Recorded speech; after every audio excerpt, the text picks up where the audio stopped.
Você ouve, Bandeirantes Acontece.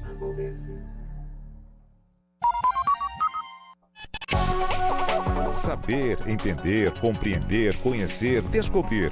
Ouvir. Bandeirantes Acontece.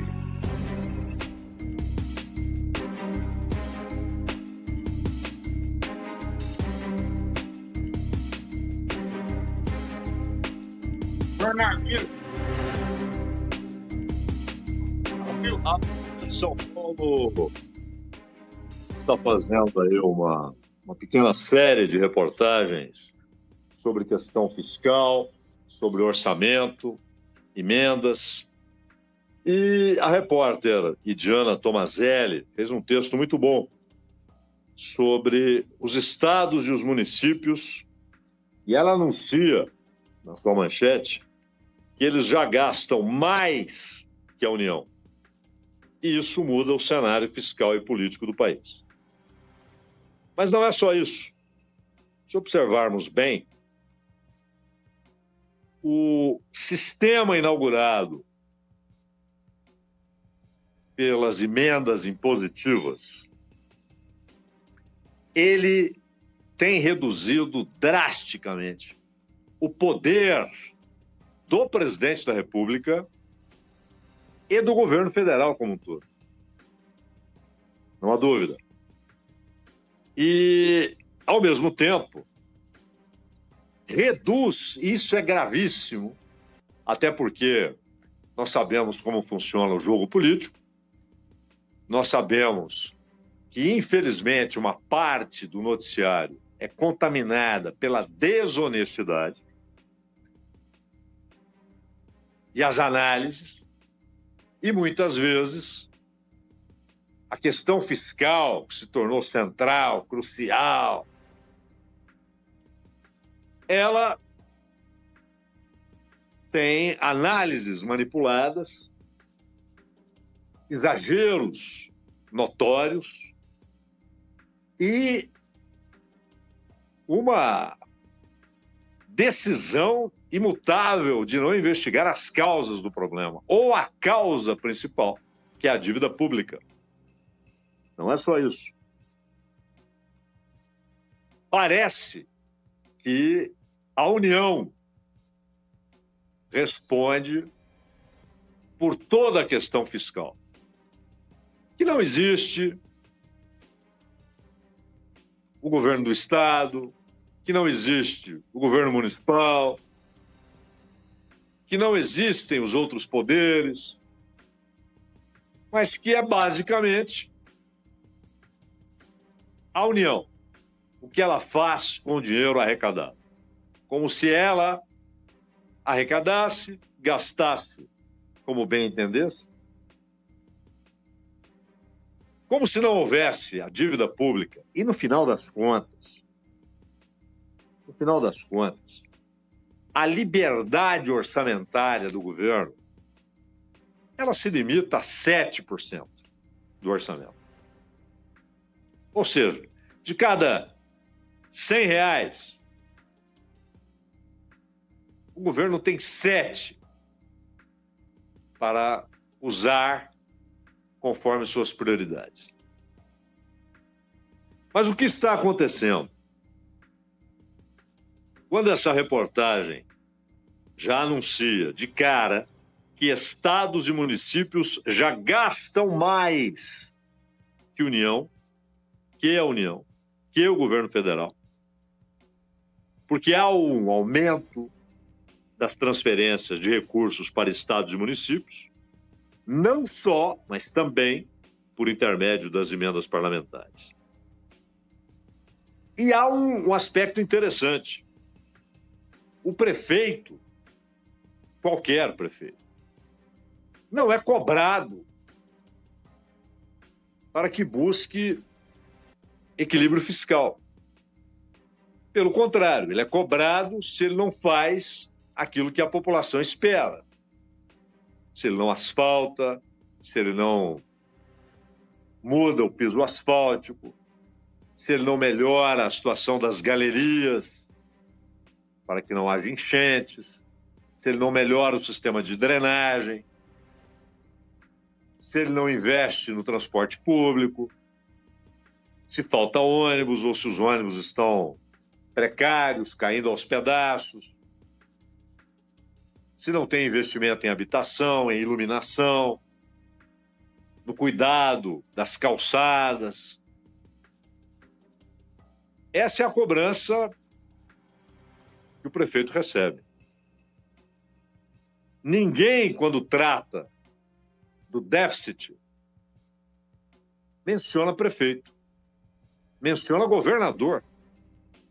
O governador é cobrado pela segurança pública, pelo sistema educacional, a parte que lhe cabe, uma parte pertence aos municípios, cabe aos municípios, pelas rodovias estaduais, porque muitos estados, na verdade, você tem BR, e aí estradas que ligam uma BR a outra, ou uma BR a uma cidade, essas são as estaduais. Mas as rodovias são federais. Mas ninguém, quando discute a questão fiscal, aponta para os governadores. Só para o governo federal. E o governo federal não pode interferir na administração fiscal de estados e municípios. Eles têm a liberdade para ignorarem, vão gastar. O importante é a avaliação que será feita da sua realização material e não de como os cofres foram deixados.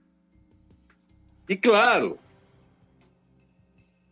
a dívida dos estados com a União, dos municípios com estados e com a União, mas, vale ressaltar, também essa dívida é contaminada por um sistema irracional de juros.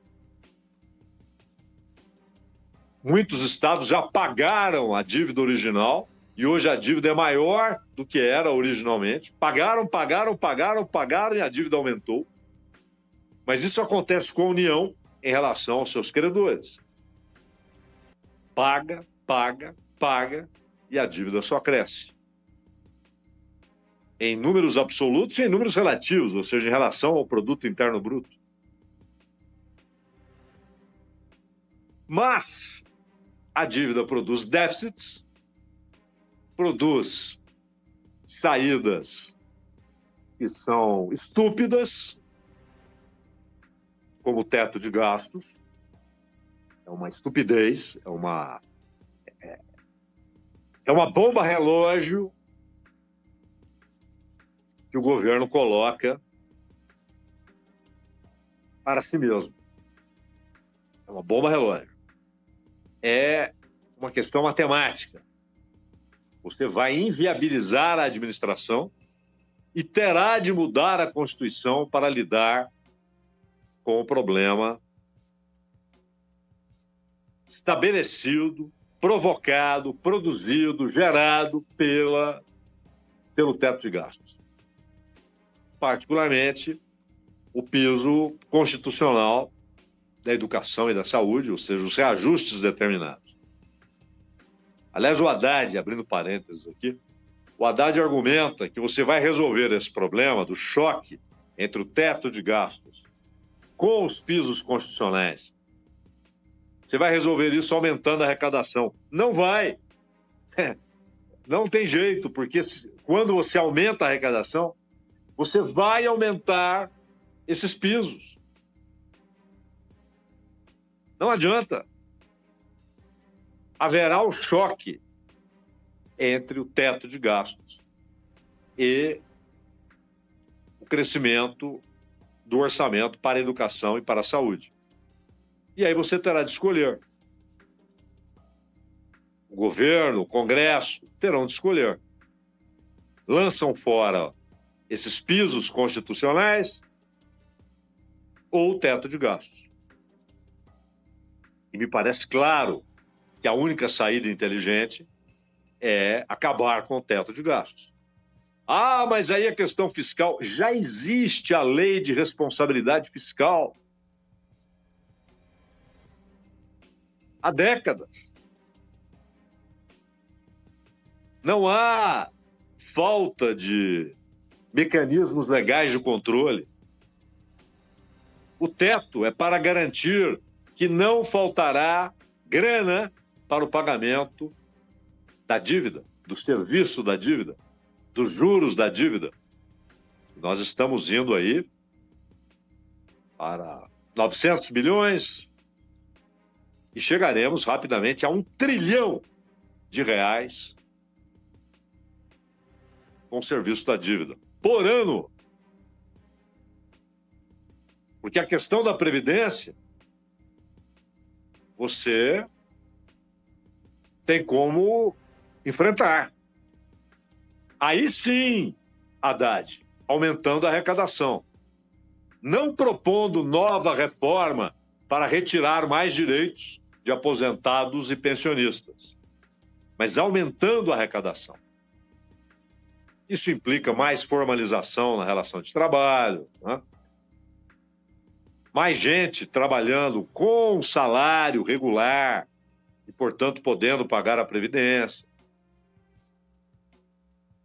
Depende disso. E depende também de pararem com essa história de retirarem dinheiro da Previdência para outras despesas, inclusive para pagamento da dívida.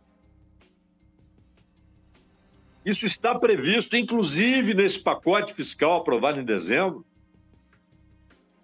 E no orçamento está a garantia de que o governo tem essa liberdade, que não deveria ter, essa não, de tirar dinheiro da Previdência para pagar serviço da dívida. A Previdência é um contrato social. Não é uma doação do Estado. As pessoas pagam durante a maior parte da vida. Mas, até para cuidar da questão fiscal, o governo perdeu o poder. Nós tínhamos antes um sistema que também era problemático, porque muitas vezes levava o executivo, dono do cofre, dono da decisão de liberar verbas, a buscar apoio no parlamento com dinheiro. E aí aquelas filas de deputados querendo falar com o ministro, alguns mais importantes, com o presidente da República. E aquela obra, lá na minha cidade, lá na minha região. E ainda, esse sistema era reproduzido em estados e municípios. Tem obra, tem verba, se votar comigo. Não é? Havia problema. Quando houve a mudança, naquele frenesi da Lava Jato, o Eduardo Cunha aproveita todo aquele ambiente de insatisfação difusa e consegue estabelecer, institucionalizar a emenda impositiva. Essa era uma ideia antiga do velho Antônio Carlos Magalhães, o avô. Antônio Carlos Magalhães, ele defendia emendas impositivas. E estava na cara, quando discutíamos o assunto na época, que seria um problema. Porque o Congresso iria,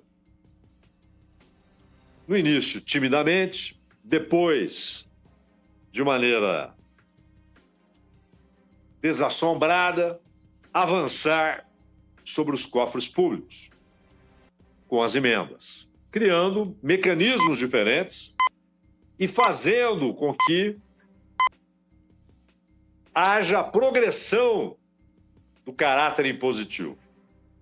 Começa com um tipo A de emenda, depois estende ao tipo B, depois ao tipo C, até que todas as emendas possam se tornar impositivas. Ainda não são todas. Mas não é só isso. Criou-se a malícia de usar as emendas, usar dinheiro público de maneira não transparente, sem publicidade, sem fiscalização.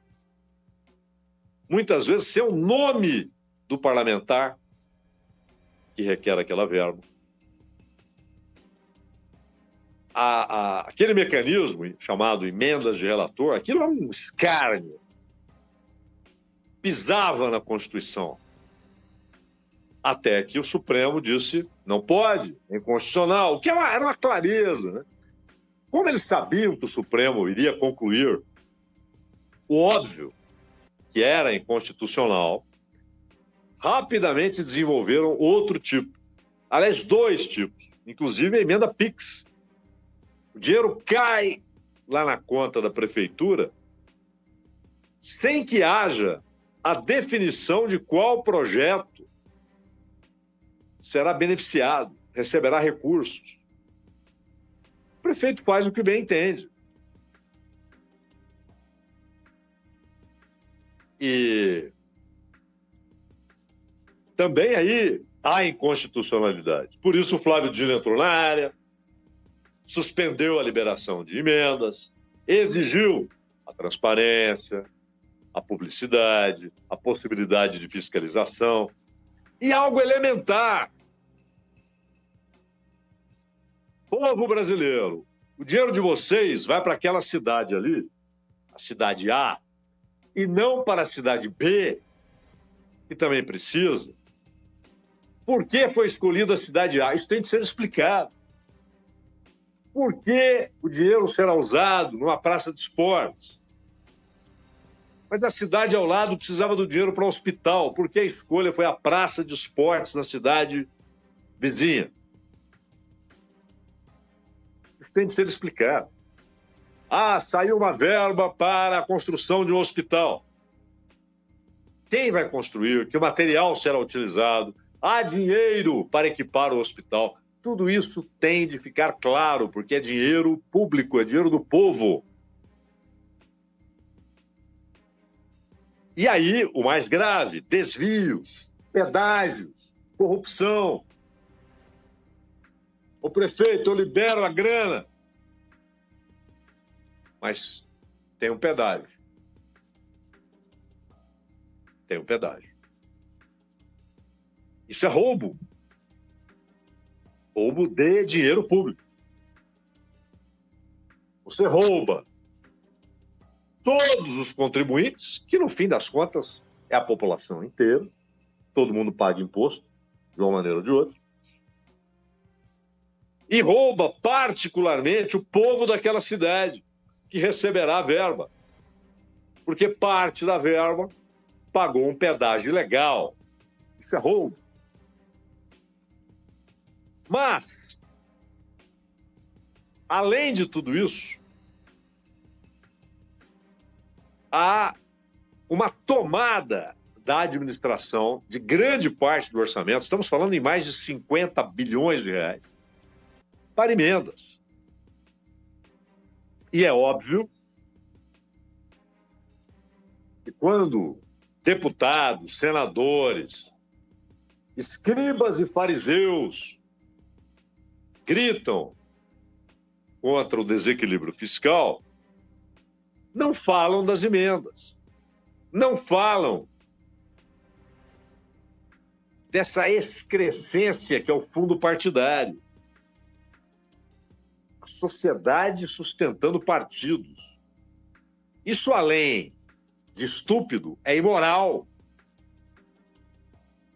O partido tem de se financiar, convencer as pessoas, buscar aqueles que concordam com suas ideias, suas bandeiras, seus programas,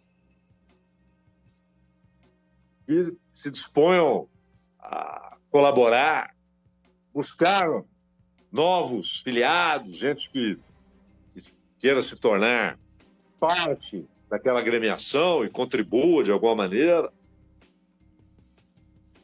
Mas obrigar a sociedade, impor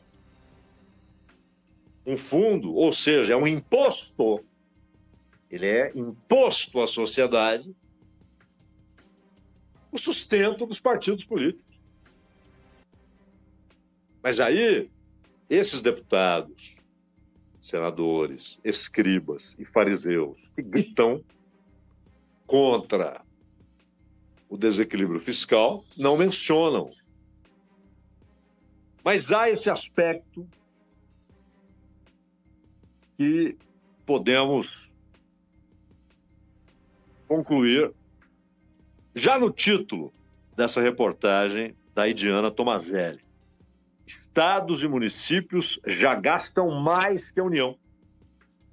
Mudam o cenário fiscal e político. Por que político? Ganham poder. Claro. Ganham poder. Isso interfere.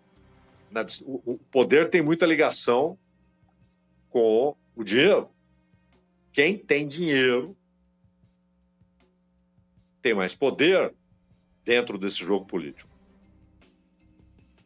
E os deputados e senadores que fazem essas verbas chegarem aos municípios ganham imenso poder. Imagine, o cara pode escolher cidade A, cidade B, cidade C. Se ele for desonesto, ele pode fazer um leilão. Ele pode fazer um leilão. Quem paga mais? De pedágio. E aqueles que trabalham dentro da legalidade, pegam a verba, integralmente entregam essa verba ao município, tá aqui o dinheiro, tal.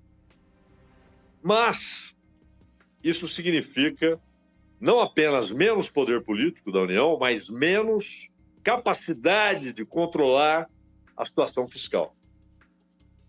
Porque quando a gente olha o déficit público, nós não falamos só da União. Os estados e os municípios entram na conta da dívida pública. A dívida pública não é só da União.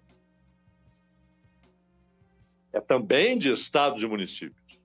E agora, ficamos sabendo que os estados e municípios, com esses mecanismos de transferência, já gastam mais do que a União. E sem qualquer cobrança. Sem qualquer cobrança. A gritaria toda voltada para a União, para o Executivo Federal. Como é que se sai disso? Acabando com o caráter impositivo das emendas. Alguém fará isso? Não. Pelo menos nos próximos anos, não. Está feito. Está feito. Então, seria necessária uma mudança extraordinária na legislação dos partidos, na legislação eleitoral, voto distrital puro, ou seja, eleição majoritária para todos os cargos. Tem mais voto, ganha. Tem mais voto, ganha. Não importa de que partido é. Tem mais voto, ganha. E, claro, coragem de romper com o sistema que foi agravado quando no governo Bolsonaro a chave do cofre, a execução orçamentária foi retirada das mãos de Paulo Guedes e entregues para Ciro Nogueira. Ou seja, entregues para o Centrão, para Ciro Nogueira, Arthur Lira. E lá continua a chave, e lá continua o carimbo para a execução orçamentária. Embora agora, o que o Lula conseguiu reconstruir? Foi a necessidade de formalizar tudo lá em cada ministério. Por isso, alguns ministérios interessam demais, como o da saúde, como o da educação, que são os que têm as maiores verbas, né? Principalmente saúde, tem cerca de 240 bilhões de reais no orçamento. Isso não será quebrado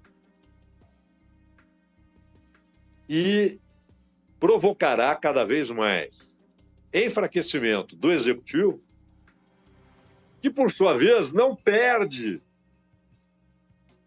o ônus da cobrança. Ele continua sendo cobrado pela integridade do problema fiscal. Parece que é dito ao executivo: você e só você tem de lidar com esse problema. Só você tem de adotar as medidas para reduzir o desequilíbrio fiscal ou acabar com o desequilíbrio fiscal. Prefeitos, governadores podem continuar gastando à vontade. E muitas vezes mais do que arrecada. Muitas vezes mais do que arrecada. Então, é uma anomalia. Isso vai contaminando as relações entre os poderes, as relações públicas. A racionalidade da responsabilização. E ninguém quebra isso. E aí, claro, quem se candidata à presidência fica torcendo para que os partidos que o apoiam formem maioria no parlamento, para que ele consiga governar. Inclusive para que ele consiga enfrentar o desequilíbrio fiscal.